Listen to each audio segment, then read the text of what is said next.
Good morning. Thank you for the kind introduction from Stephen Roper, my good friend and Vice President of Korea Society. I've been here several times, and again this year, I had a chance to visit New York, and I thought that I should come here and say hello and meet everyone. As I mentioned to Stephen, I begin to feel like this is my home base in New York. Not just because the fact that I studied 1 year at the NYU law school back in 1999 and 2000, but thank you for your welcome, and I appreciate your warm hospitality. I'm also very glad to see my old friend Alexander Ilyichev, who doesn't get old. You look the same every time I see you, and so glad. And also my wife, Yoon-hee Cho, who is the president of Korean Chamber Orchestra, who is here to support young musicians in New York performing the classical music. Reverend Hwang Jun-seok from Philadelphia, who has come to New York to participate in this discussion at the Korea Society. And he was kind enough to bring the new copies of the Korean president, the first president of the Republic of Korea, Seungman Rhee, who studied in the United States at George Washington, Harvard, and Princeton. And later he became the first president of the Republic of Korea and signed the Korea-US alliance after the Korean War. So I think this book could be a good memory of what happened during the most critical period in Korean history and what kind of leadership Seungman Rhee had displayed, and what was his difficulties, challenges, and opportunities. This is a wonderful book, so I hope you can take advantage of the new publication.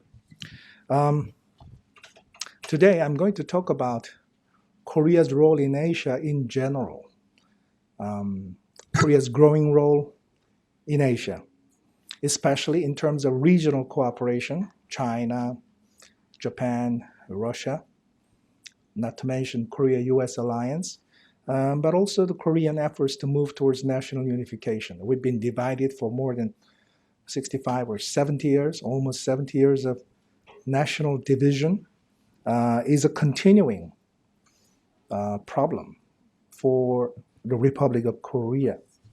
Thank you. So let me start with what happened this year between U.S. and Northeast Asia. This is a particularly important year for the U.S. in terms of U.S.-Asia relations. President Obama met with Prime Minister Abe in April in Washington, D.C. President Xi Jinping made a state visit to this country most recently in October. President Park Geun-hye made a visit to Washington this month in New York to attend the UN session. And she had a productive meeting with President Barack Obama in Washington. The United States, therefore, is actively engaged in its policy of rebalance to Asia through a series of summit diplomacy with Asian leaders. This active Asia policy of U.S. is very timely and encouraging because of changing strategic balance in accordance with the rise of China and corresponding geopolitical competition and conflicts in the region, including East China Sea and the South China Sea. The historical conflicts between China and Japan, and also between Korea and Japan, regarding the interpretation of the past history, still continue even today. So the growing geostrategic competition, as well as the underlying historical conflicts, are constraining factors with regard to the regional cooperation in East Asia. South Korea and the President Park Geun-hye describes these problems as an Asian paradox. That is, that if you promote your economic interdependence, then perhaps you can expect that political and military conflicts can be resolved easily. But what is happening in reality is the other way around. The more countries are interdependent economically, the more potential conflicts you're faced with. So she proposed the Northeast Asian Peace and Cooperation Initiative, 동북아 평화협력 구상, to move toward a regional partnership and community building. If Britain, France, and Germany, for example, after two bloody world wars, could sit down and talk about creating a European community, which finally led to the European Union, and why not the countries in Northeast Asia, Korea, China, and Japan? That's the idea. Another strategic concern in Northeast Asia is the Korean Peninsula. North Korea still remains unpredictable, irrational, and dangerous. North Korea's nuclear proliferation and missile development continue despite international sanctions and economic malfunctioning of the Kim Jong-un regime.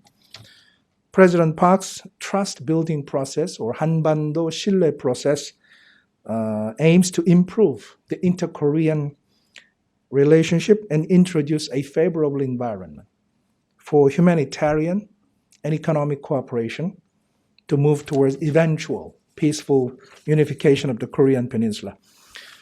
Today's topic, as I mentioned at the beginning, is the growing role of Korea in Asia. South Korea is a leading democracy, it's a leading republican democracy in Asia. If Japan is a constitutional monarchy, we are a republican democracy like the United States. And we have a dynamic free market in Asia. We're the seventh largest exporting country in the world. And Korea is a blood-tied ally of the United States. The US forces in Korea are contributing to the peace and security of the Korean Peninsula. So South Korea is a full democracy in terms of electoral process, in terms of government functioning, in terms of political participation, in terms of political culture, and in terms of civil rights. Korea is a full-blown democracy.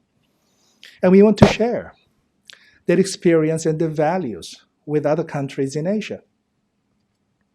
Second, economically, Korea is becoming a hub. It's a hub nation in Asia for free trade network. South Korea has an FTA, free trade agreement, with the US, Europe, and China, the three biggest markets in the world. Korea is perhaps one of the three countries that has this free trade arrangement with the three markets, next to Chile and Singapore. Korea also has FTA with ASEAN countries, 10 countries in Southeast Asia, and also with India, the emerging biggest market, biggest democracy. We also have FTA with Canada, Australia, New Zealand, Chile, and Peru. Korea still is not a member of the TPP, Trans-Pacific Partnership, but out of 12 members, South Korea has FTA with 10 countries out of 12. Also, Korea is an active negotiator in the RCEP, Regional Comprehensive Economic Partnership, composed of 16 countries, 3 countries in Northeast Asia, 10 countries in Southeast Asia, plus India, Australia, and New Zealand. Third, South Korea is playing its role as a facilitator for regional cooperation. For example, initiating the resumption of Korea, China, Japan Trilateral Summit, which is going to take place early next month in November. To have a trilateral summit between 3 leaders in Northeast Asia is something rare at present. It started in 2008, but it hasn't happened for some years. So we think that will contribute to the mutual understanding and the spirit of regional cooperation and the possible solution to the problems that we are faced with. South Korea is a dialogue partner of ASEAN. In fact, this 3-nation diplomacy between Korea, China, and Japan is a byproduct of ASEAN plus 3, 10 ASEAN countries plus 3 Northeast Asian countries. And the 3 countries thought that why don't we meet among us, the countries in Northeast Asia. So that's how this trilateral, triangular diplomacy idea has come about. Korea is a middle power. We are not a strong power or a small power. We are somewhere in between. And the role of the middle power is to facilitate the discussion, to coordinate interest, maybe different interest or conflicting interest, to create a stable and peaceful environment in the region. For example, Korea would actively participate in energy security, cyberspace cooperation, environmental protection, and disaster relief. For South Korea to play its role in Asia effectively, there is no question that Korea-US alliance remains very important. Korea-US alliance has thrived to operate successfully for more than 6 decades after the Korean War. The role of Korea in the peace and security of the Korean Peninsula is therefore to maintain this important relationship with the United States and thereby denuclearize North Korea through consistent policy based on dialogue and pressure, and to make North Korea move towards opening up and reform, the economic opening up before political opening up, and just reform its reclusive regime. And the other role that Korea is now playing and should play is to talk with China, to induce China to play a proactive role, to persuade North Korea to renounce nuclear ambition and change its behavior. And this requires some kind of a strategic dialogue with China because of China's existing leverage on North Korea. You know that China still continues to provide food and energy to North Korea. They share the border, and they have a traditional comradeship between the two countries. So we want to talk with China and to make a point to China that they have a role to play to persuade North Korea to take the right course of action instead of going down the dangerous course of action. So President Park Geun-hye visited Beijing in early September to attend the ceremony, 70th ceremony of the anti-Japanese and anti-fascist war, and talk with President Xi Jinping about the situation in the Korean Peninsula. China's economic rise and strategic challenge to the existing regional and international order create concerns by the United States, Japan, and to a certain extent Korea. From the Korean perspective, however, a strategic dialogue, strategic engagement with China is necessary in order to resolve the North Korean problem while maintaining a robust alliance with the United States.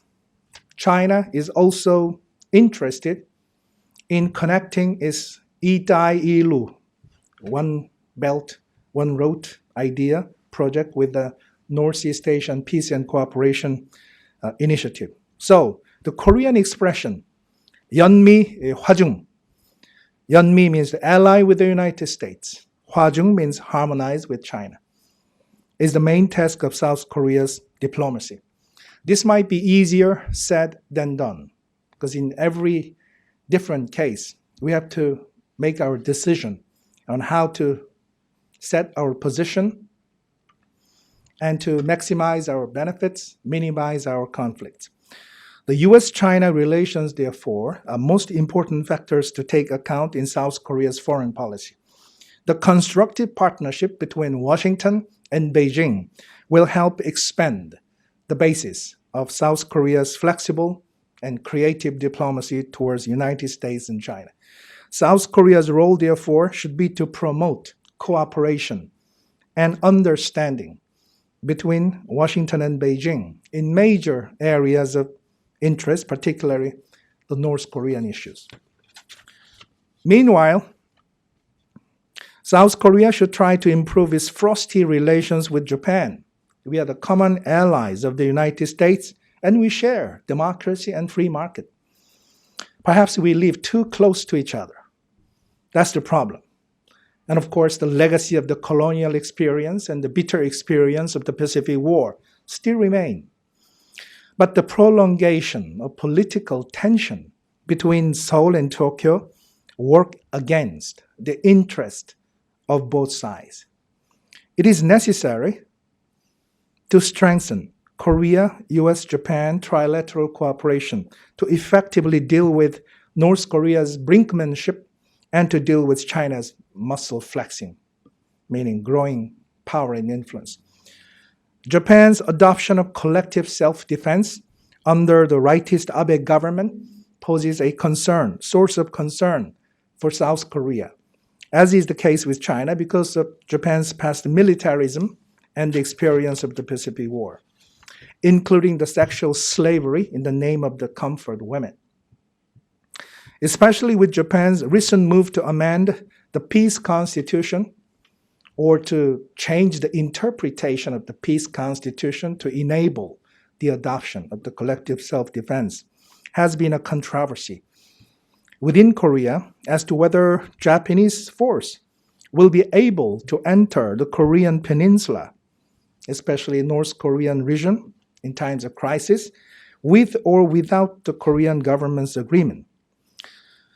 Korea's position is that Korean sovereignty, the South Republic of Korean sovereignty, extends to the entire Korean Peninsula. Therefore, Japan cannot send its troops without South Korea's consent. And this issue was precipitated by the remarks of Japanese defense minister in his meeting with Korean counterpart.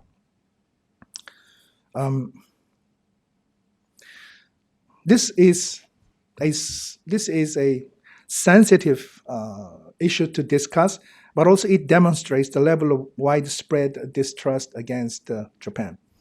So these historical conflicts and uncertainties will somehow constrain Seoul-Tokyo relationship and China's drive to build a united front with South Korea vis-a-vis Japan in terms of its historical revisionism will continue. The Abe statement on August 15 this year was less than satisfactory to the Korean government and the public.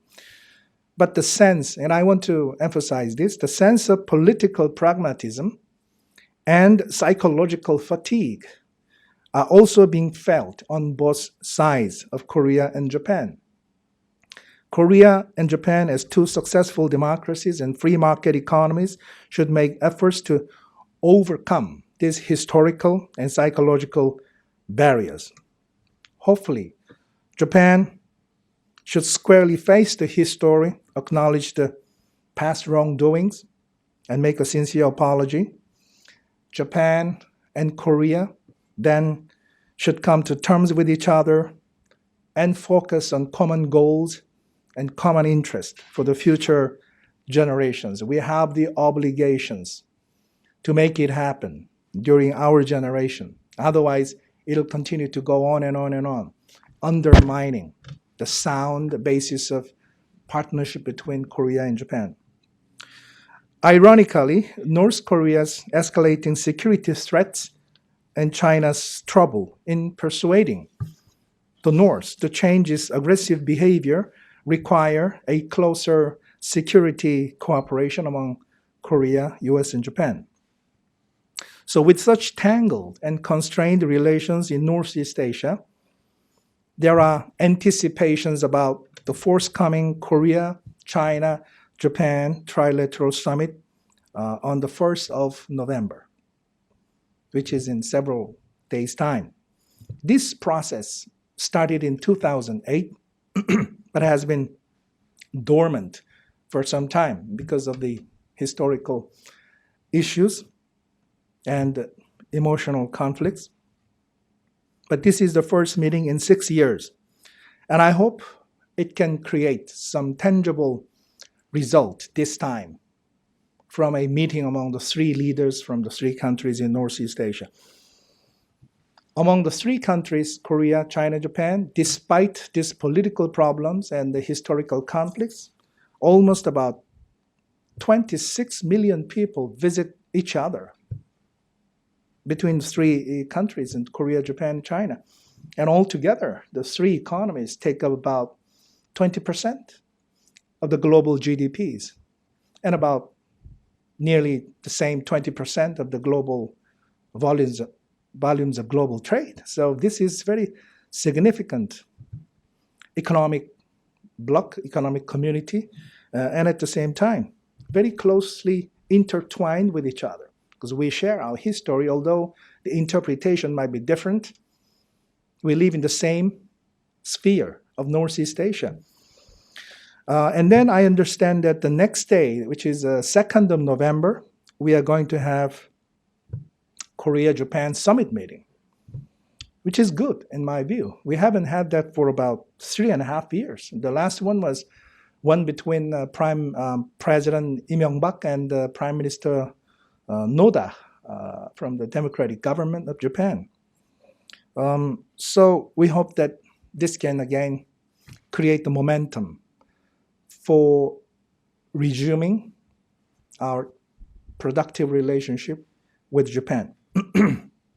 And this might prepare a fertile ground for moving towards the trilateral FTA, trilateral free trade agreement between Korea, China, and Japan, given the magnitude of the three economies in Northeast Asia, as I have mentioned. We already have the Mutual Investment Guarantee Agreement, which was signed among three countries in 2014, and we had 8 rounds of negotiations to make it happen. So at some point in the future, the momentum will occur, and I hope that this can lead to a Northeast Asian free trade agreement. Maybe in Tokyo next time, 3 leaders from 3 countries will get together again and create some document or statement or vision announcement, including how to address North Korea's nuclear. It's too soon to tell. We'll have to wait and see. But just the fact that the leaders of the 3 Northeast Asian nations are sitting down at the same table again is encouraging in itself. Russia, very important country in Northeast Asia. Park Geun-hye government initiated the Eurasia Initiative to create a mutually beneficial partnership with Russia and promote energy and transport cooperation involving North Korea. So trilateral economic cooperation between 2 Koreas and Russia is a potential opportunity to be harnessed among the 3 countries and to contribute to the creation of a Northeast Asian economic community, including 2 Koreas, China, Japan, and Russia, which will create 300 million people, big market. Now let me talk about peaceful unification of the Korean Peninsula. South Korea certainly is aiming to achieve the goal of peaceful unification in the long term. A united, non-nuclear Korea based on liberal democracy and free market economy will certainly contribute to the peace and prosperity of the region, including China, Japan, and Russia. And this is a scenario of the soft landing for the Korean unification, and it is an approach taken by the Park government in Seoul. By soft landing, I mean gradual and peaceful integration of 2 Koreas, starting from cultural, economic, and social contacts and integration, gradually leading to political integration afterwards. Compared to the soft landing scenario, the hard landing scenario is there too. This is that North Korea will continue to move towards nuclear buildup and the military expansion and threaten not only South Korea, but Japan and the United States, and try to employ the brinkmanship diplomacy towards outside, and then create some sort of a crisis on the Korean Peninsula to extract maximum concession from the negotiating partners. And if that happens, then we need to prepare ourselves against any North Korean aggression or military provocations. And in the meantime, South Korea, based on alliance with the United States and also support from the countries, peace-loving countries, will eventually overpower North Korea and the country will be united. But this is a turbulent scenario. So we want to avoid that as much as possible, but try to move towards a soft landing scenario. The tension on the Korean Peninsula rose high in August this year when North Korea declared a semi-war status in the aftermath of the explosion of wooden mines to the south of the demilitarized zone, injuring 2 of our soldiers and ensuing rocket attack on the south. In a dramatic turn of events, the 2 Koreas agreed to hold talks at the last minute and defuse the crisis. This incident has graphically demonstrated that the armistice on the Korean Peninsula is sometimes fragile and unstable. And it has also made it clear that the maintenance of a strong Korea-US alliance and the combined determination to deter North Korean threats can effectively dissuade North Korea from choosing the dangerous course of action on the Korean Peninsula. There's a little doubt that timely and resolute response to the August crisis by the alliance played a part in North Korea's decision not to engage yet another provocation on the occasion of the 70th anniversary of the Korean Workers' Party on October 10th. The world turned to Pyongyang on 10th of October as over 20,000 soldiers paraded with the new ICBM models and even the so-claimed nuclear backpacks. Fortunately, Kim Jong-un knew better to avoid another conflict this time around. However, it still remains our challenge to break that vicious cycle of provocation followed by negotiation and reward. We should get out of this vicious cycle.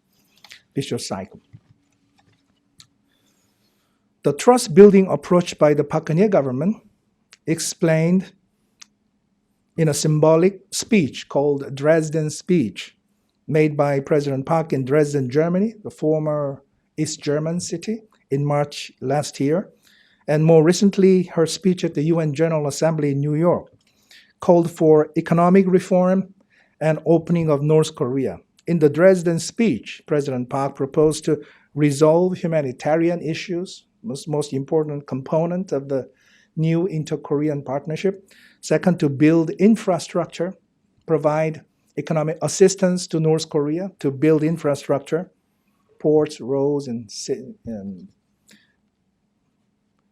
airports, and so on. And to pursue integration between the people. We've been divided for so long. So North and South Korea, you speak the same language, but we think differently. The way of thinking is different. Culturally, we are different. So we need to bring the gap closer between 2 Koreas before we talk about meaningful unification of the country. So those are the proposals that were made in the Dresden speech by President Park. North Korea, unfortunately, just rejected it immediately, saying that this is a conspiracy to absorb North Korea by the South. And still, North Korea feels concerned, suspicious about South Korea's approach. But I think that the genuine intention to improve and ameliorate our relationship will gradually be heard to the North Korean leadership. So the idea of this approach, the soft landing approach, is that improvement of inter-Korean relationship will facilitate the emergence of the Peninsula Economic Community, which will then contribute to the peaceful unification of the Korean Peninsula. Last week, we saw the heartbreaking reunion of families, Korean families separated by the division of the peninsula. It was a very emotional moment and a significant achievement, as inter-Korean relations have remained frozen for the last 5 years since North Korea's military provocations in 2010 in Kumgangsan. One of our Korean ladies who were in Kumgangsan was shot from behind by a North Korean soldier guard, and North Korea has never apologized for this tragic killing of an innocent person from South Korea. However, it was still fewer than 1,000 people, the number was still so small, who managed to meet their husbands and wives and sons and daughters and uncles and nephews after over more than 60 years of waiting. Regular reunions and postal exchange could be practical way of reviving inter-Korean relations and doing so on humanitarian grounds, which is much easier than political negotiations. Of course, there should be a meaningful progress in resolving North Korean nuclear issue. So it is the strong expectation of the Korean government that the Korea-US alliance will play an essential role for the dismantlement of North Korea's nuclear program and the achievement of the eventual Korean unification,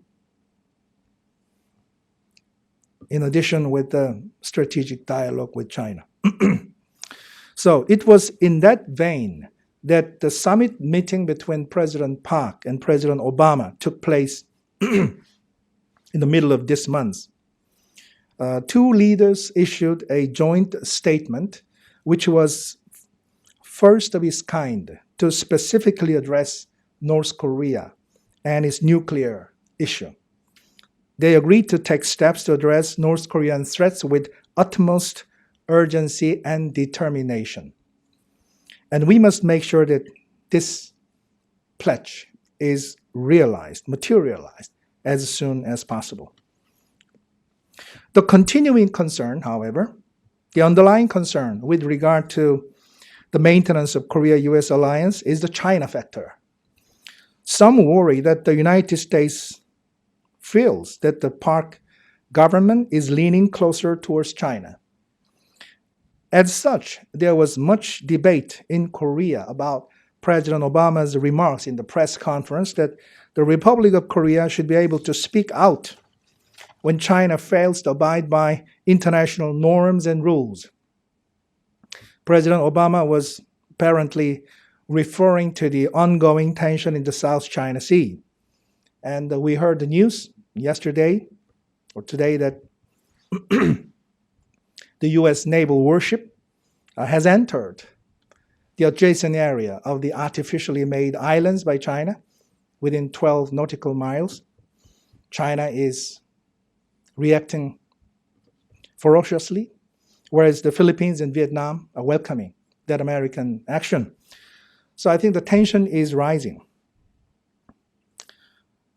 And in general, Korean position with regard to South China Sea, I think is in line, is in accordance with the US position. The Korean position is that it is very important that international law and the norms should be abided by, the parties concerned. And the freedom of navigation and overflight is very important. And the parties need to endorse the code of conduct based on declaration of conduct. So this is a Korean position. But if the situation gets worse, if the tension escalates in South China Sea, perhaps Korea needs to clarify its position more clearly. But what is clear is that Korea-US alliance stands as strong as ever, and that it will continue to play a central role in our strategy for peace and stability on the Korean Peninsula and also in Northeast Asia. South Korea, as I've mentioned in my previous statement, need to work with China And President Obama himself acknowledged this. He said, strong Korea-China relationship is okay, it's desirable because U.S. also wants strong relationship with China too. But working with China by South Korea is neither mutually exclusive nor counter to our alliance with the United States. And the most important thing is that South Korea wants to deal with China on our own terms, not being dominated by China or dealing with China on China's own terms. No, it cannot be accepted. That's why when China unilaterally declared an air identification zone, air identification defense zone, Korea reacted with the same action taken to announce the South Korea's air identification zone to protect our own territorial and jurisdictional interest in the region. Indeed, we can and we need to think about a new trilateral dialogue framework of Korea, South Korea, the United States, and China, which would be an appropriate arena to discuss and explore a solution for North Korea's nuclear problems. On the economic side, I tried to be very short. The role of Korea, as I mentioned, is to facilitate the free trade in the region and the world. South Korea has major free trade agreement with the three big markets, as I mentioned, and the announcement of the conclusion of the TPP, Trans-Pacific Partnership, recently is a big step toward a closer U.S. strategic engagement with the Asian economy. I think that's the most important component of the U.S. rebalance to Asia policy. It took more than 7 years to reach an agreement on the TPP. And that takes about 40% of the global GDP and 27% of the global trade. And I think that this is indeed a game changer in global free trade networking contest. And if the grand deal goes into action after ratification by 12 member countries, the TPP will affect member countries such as US and Japan, but also non-member countries like China and Korea. South Korean government has expressed its willingness to join the TPP, although it may take some time to actually join the group because of individual negotiations with the member countries and ratification process in each country. Korea was asked to join the TPP initially, but at the time, in the previous government, Korea focused on negotiations with China. After we settled our negotiation with the US and Europe, the next partner was China, the big market. Korea-China FTA is not as high level as the Korea-US FTA, but certainly TPP is a quite high level multilateral trade negotiations in the area of not just trade and investment, but also intellectual property, labor, environment, service, etc. And there were last-minute tough negotiations on automobiles, dairy products, and the pharmaceuticals. The TPP could be a burden on Korea because of the burden that we feel on our cars, car parts, textile industry, because countries within the TPP would like to get the source of their products from within, not from outside. So Korean cars will be sold expensively in countries like Malaysia or Mexico, whereas many companies will move to Vietnam to take advantage of the fact that Vietnam is a member of the TPP and you can outsource your production materials and so on. So we have to make a very important decision, and we already have made, that Korea would like to join the TPP to be a part of the global free trade network. Finally, I would like to say that Korea has been trying to play its role in Northeast Asia as a cultural communicator. There's some DNA in Korea, that we try to bring harmony and peace and stability into the region, although we have history issue with Japan, and we are also concerned about the growing power and influence of China. Based on our strong alliance with the United States, Korea would continue to contribute to the emergence of a more peaceful and cooperative environment in Northeast Asia, which will contribute to the emergence of the Asian community. The United States will continue to play a very important role in the building of that Asia-Pacific community. And I think time's up, so I thank you for your patience. Thank you. Thank you very much.